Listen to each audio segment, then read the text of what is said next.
જય શ્રી કૃષ્ણ, જય શ્રી વલ્લભ. રાધે કૃષ્ણ સત્સંગમાં સર્વ વૈષ્ણવોને મારા ભગવત સ્મરણ. આજના સત્સંગમાં આપણે ખવૈયા એટલે શું તેના વિશે સત્સંગ કરીશું.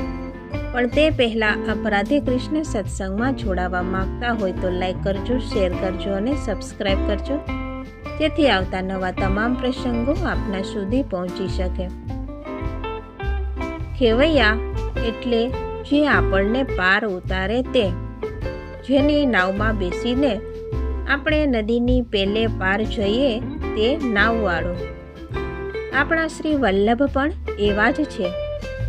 આપણે એકવાર પુષ્ટિ માર્ગ તણી નાવમાં બેઠા કે તરત જ શ્રી વલ્લભ રૂપી ખવૈયા આપણા જીવન તણી નાવના હલેસાને પોતાના હાથમાં લઈ લે છે અને નાના મોટા તોફાનોમાં આપણી હાલક ડોલક થતી નાવને સંભાળીને બીજે પાર, જ્યાં આપણા શ્રીજી બાવા છે ત્યાં લઈ જાય છે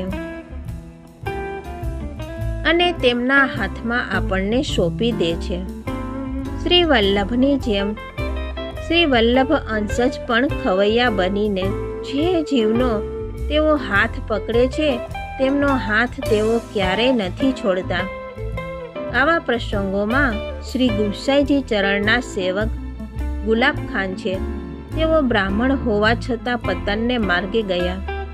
ત્યારે શ્રી ગુસાઈજી ચરણે ફક્ત પોતાની યાદ દ્વારા ગુલાબ ખાનને સ્વમાર્ગની યાદ દેવડાવીને તેમનો ઉદ્ધાર કર્યો હતો. તે જ રીતે શ્રી વલ્લભના પણ સેવક રામાનંદ પંડિતને પણ કેમ કરીને ભૂલી શકાય. આ તો ફક્ત ઉદાહરણ છે, પણ આ સિવાય પણ અનેક એવા ઘણા પ્રસંગો આપણા સાહિત્યમાં સમાયેલા છે.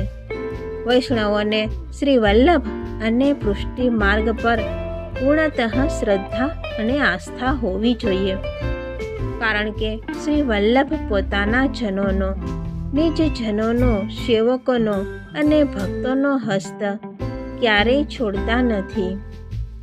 શ્રી વલ્લભાધીશ કી છે. આ સાથે જ આપણે આજના રાધે કૃષ્ણ સત્સંગને શ્રી વલ્લભના ચરણોમાં સમર્પિત કરીએ. ફરીથી મળીશું નવા સત્સંગ સાથે. જય શ્રી કૃષ્ણ, જય શ્રી વલ્લભ.